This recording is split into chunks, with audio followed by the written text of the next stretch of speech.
man. Can't stop him.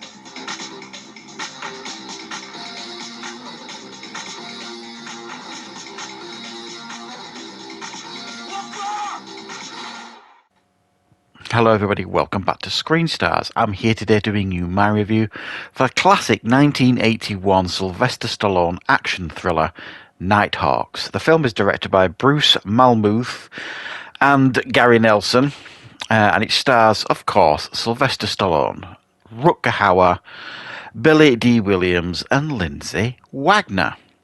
Now, the film focuses on Sylvester Stallone's character, Detective Da Silva, and his partner, Detective Fox, played by Billy D. Williams. They are New York cops, and their town is invaded by Rutger Hauer's character, Wolfgar, who is an international terrorist looking to cause death and destruction everywhere he goes.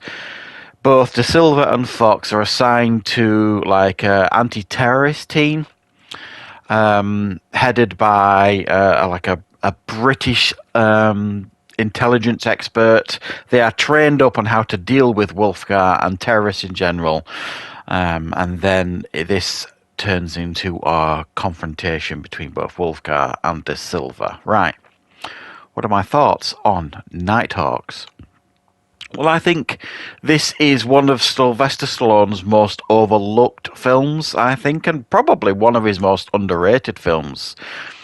There's not many people, when you say, tell me about, Sylvester Stallone's films, there's not many people will talk about Nighthawks, but it's a significant film, I think, in many, many ways.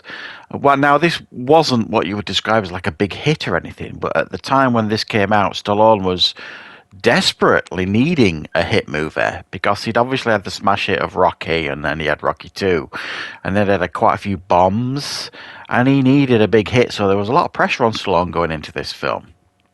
And that apparently led to quite a lot of on-set arguments, certainly between him and Rutger Hauer.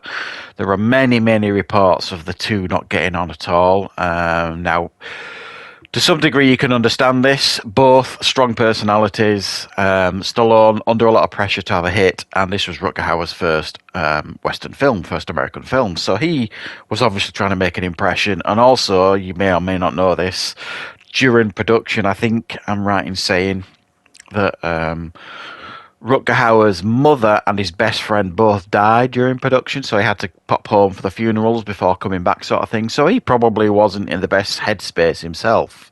But yeah, Stallone and Hauer did not get on at all, even though years later they've both kind of expressed. Stallone has sort of basically said that he was insufferable in the 80s and he had like a huge ego, and he didn't like who he was back then. And Hauer has certainly been reasonably complimentary in his autobiography about this film, saying he's glad he did it because it Western audiences, if you like, got to see him for the first time, which led on to great things for him. So, but I think there's a lot here to enjoy in this film. I really do. First and foremost is Stallone's beard. No, I'm only kidding. But he does grow an impressive beard, I think it's fair to say. But it's a really quite well-made film, this. I mean, it's a bit of its time, and what I mean by that is the dodgy music. I mean, it's got some terrible music playing over it. It's like cringeworthy, classic 70s music. It just terrible stuff. But beyond that, I think it's a smartly made film with two strong leads in Billy D. Williams and Sylvester Stallone, who've got actually some pretty good chemistry, certainly in the early parts of the film. And then as the film progresses, the film focuses far more on Da Silva, i.e. Stallone's character, and Rutger Hauer's Wolfgar. And Billy D. Williams kind of takes a bit of a back seat in the last part of the film, which is a bit of a shame because they do have a lot of chemistry. I mean, they are kind of inseparable for the most part, Billy D. Williams and Sylvester Stallone's characters in the film, and then Billy D. Williams gets injured by Wolfgar, and then he's barely in the film after that. I mean, he is in it, but he doesn't really have anything significant to do. But the film does a really good job of presenting Wolfgar as a hugely significant threat in the international terrorism community. And the film focuses quite a lot on Wolfgar, which is a smart thing to do. And apparently that's one of the things Stallone didn't like when he saw cuts of the film. He thought the film focused more on Wolfgar than him.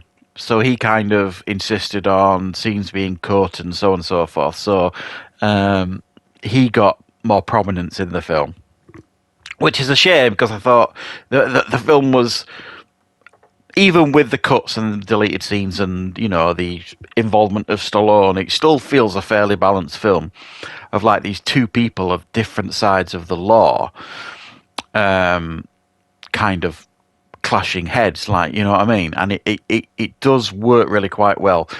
The action here is not over the top or anything like that. It's quite grounded and gritty, the action.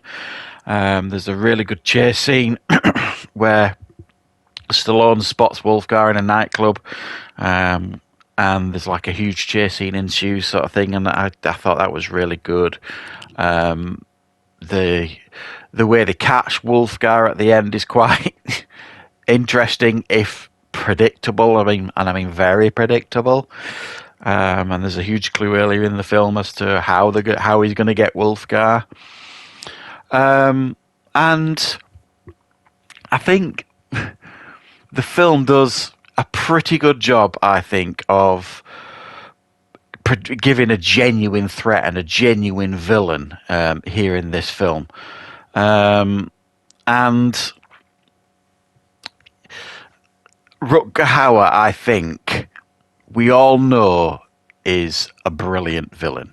And what I also found quite interesting watching this was the fact that, you know, Rutger Hauer played almost like a very similar role to Sylvester Stallone in a later film in the 80s, Wanted Dead or Alive, where he's chasing like an international terrorist.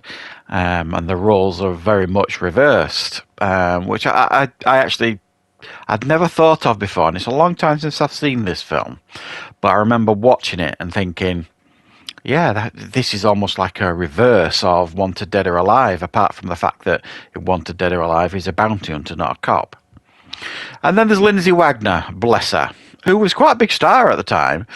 And she plays like the partner of Stallone or the ex-partner. It doesn't exactly make it clear. And she's barely in the film. It's a real shame that they got someone like Lindsay Wagner in this film. And I bet she's in it less than 5 minutes, maybe.